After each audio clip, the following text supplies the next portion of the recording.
The day my husband stood on that stage and accepted an award for work that came entirely from my hands, I smiled. I actually smiled. And I want you to understand something. That smile was not pride. It was not love. It was not even bitterness yet. It was the smile of a woman who had finally, in that exact moment, decided exactly what she was going to do. But let me take you back, because you need to understand who I was before that night, before the betrayal, before the silence, before I became the kind of woman who could smile while holding something that's sharp inside her chest. My name is Serena, and for 11 years, I was the invisible engine behind a very visible man. I grew up in a small city, the kind of place where women were expected to be supportive, quiet, and grateful. I was raised by a mother who worked 2 jobs and still found time to cook dinner every night, and a father who told me constantly that I was smart, smarter than I knew. I believed him.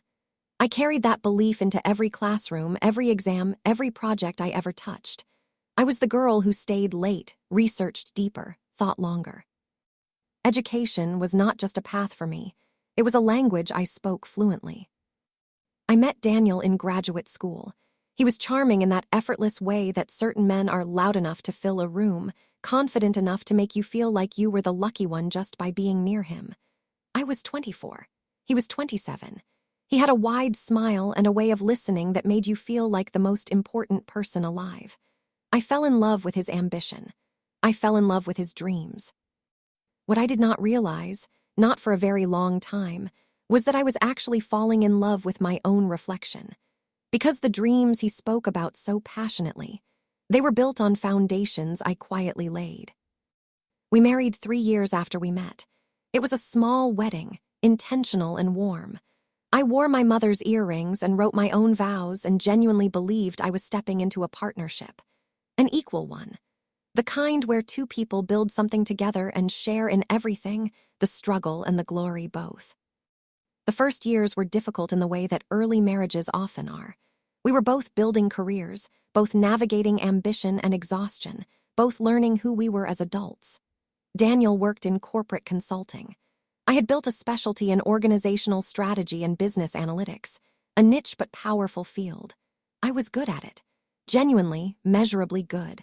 I could walk into a broken company and see exactly what was wrong within days. I could design systems that transformed entire departments. It was not arrogance. It was competence earned through years of focused, disciplined work. The arrangement between us evolved quietly, the way most dangerous things do, not all at once, but inch by inch until one day you look around and you are somewhere you never agreed to go. It started with collaboration. That is how Daniel framed it.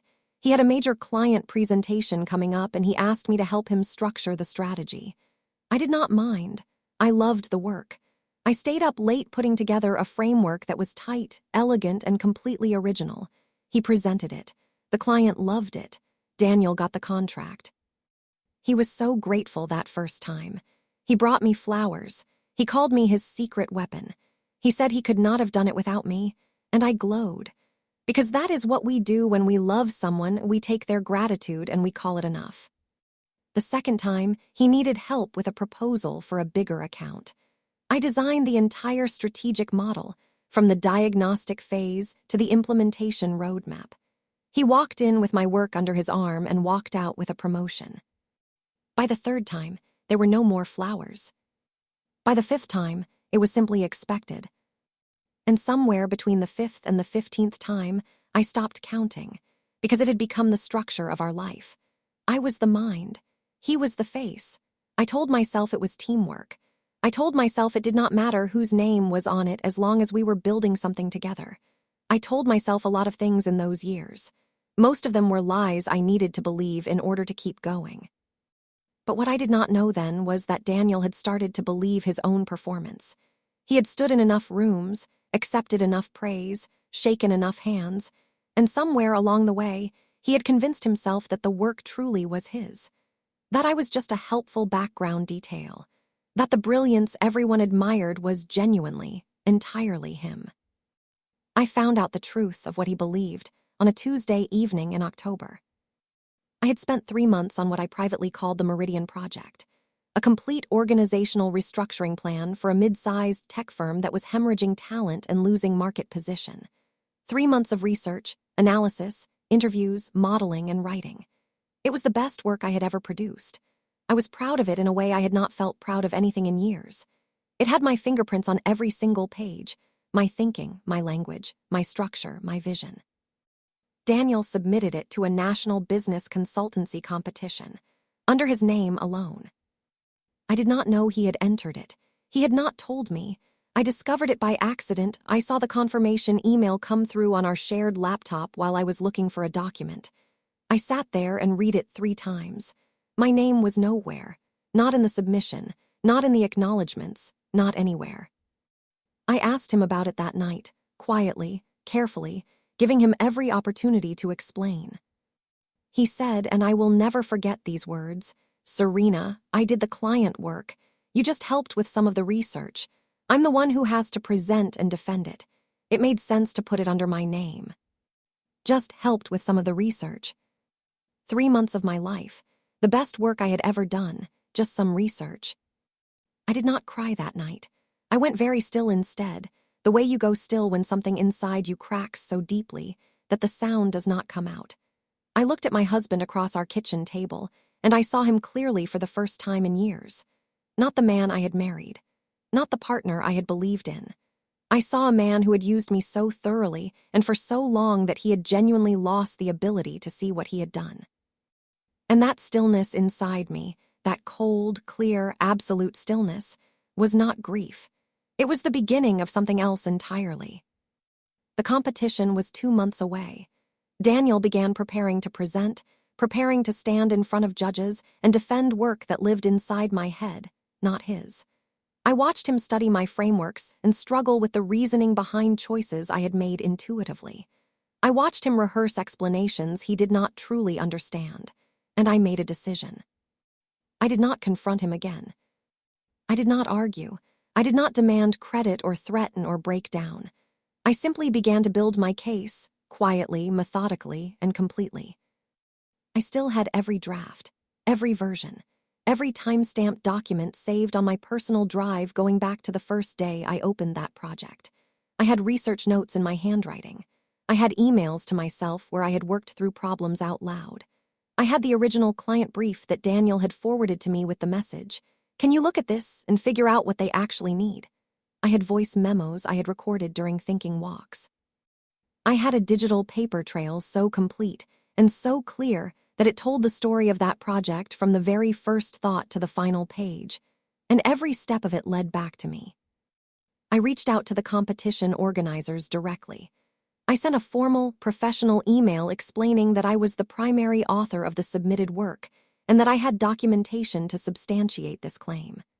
I attached a sample, not everything, just enough to show that I knew that project from the inside out in a way no presenter who just received research help ever could. They responded within 48 hours.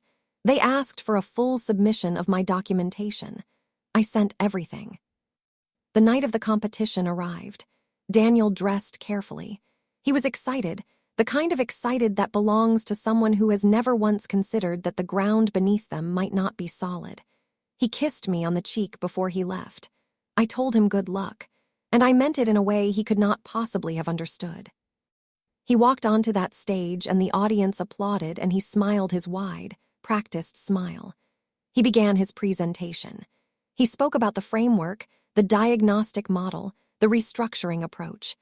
And for the first 3 minutes, it probably looked exactly like a man presenting his own brilliant work.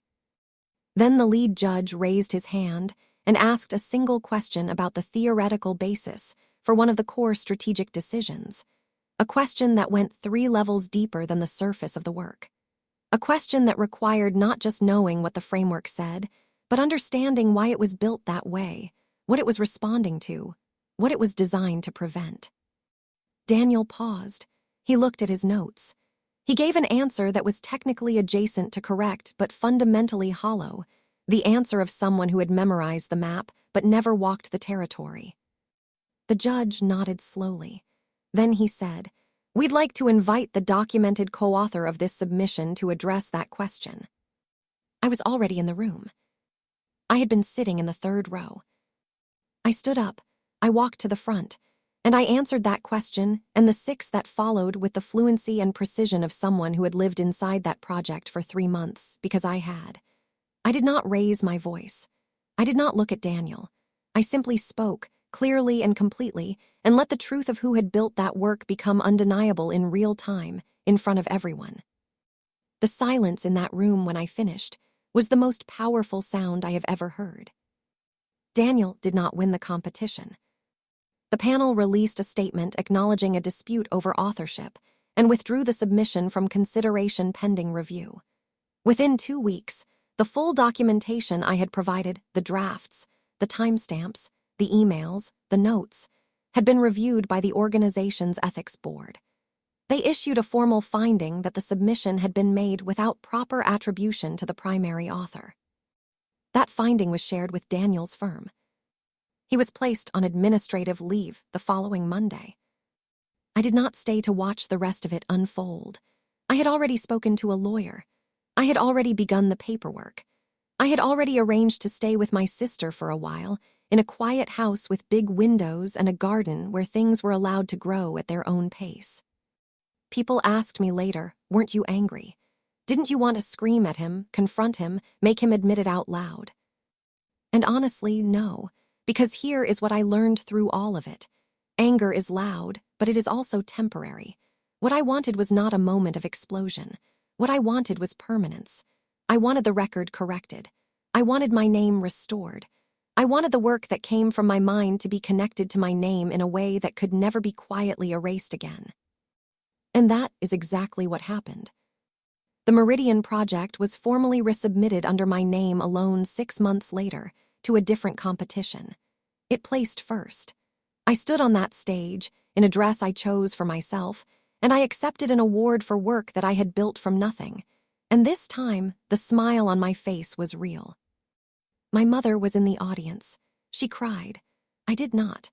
I had already done my crying in private, in the months before, in the long, quiet evenings when I had to grieve not just a marriage but a version of myself who had accepted invisibility for far too long. Because that is the part that took me the longest to reckon with, not what Daniel did, but what I had allowed to continue for so many years. Not because I was weak, but because I was so committed to the idea of partnership that I had kept giving the benefit of the doubt long past the point where doubt was reasonable. I want to say something directly to anyone listening who recognizes any part of this story in their own life. Invisibility is not modesty. Silence is not grace. There is nothing noble about letting someone else carry your name on work that came from your hands and your mind and your sacrifice. You are allowed to be seen. You are allowed to be credited. You are allowed to say, this is mine, I built this, and you do not get to take it. The quietest revenge is sometimes the truest one, not because it is soft, but because it is built on something real, on documentation and patience and an absolute refusal to disappear. I am Serena. I am an organizational strategist, and every piece of work I have produced since that night, every framework, every model, every report, carries my name on the very first page.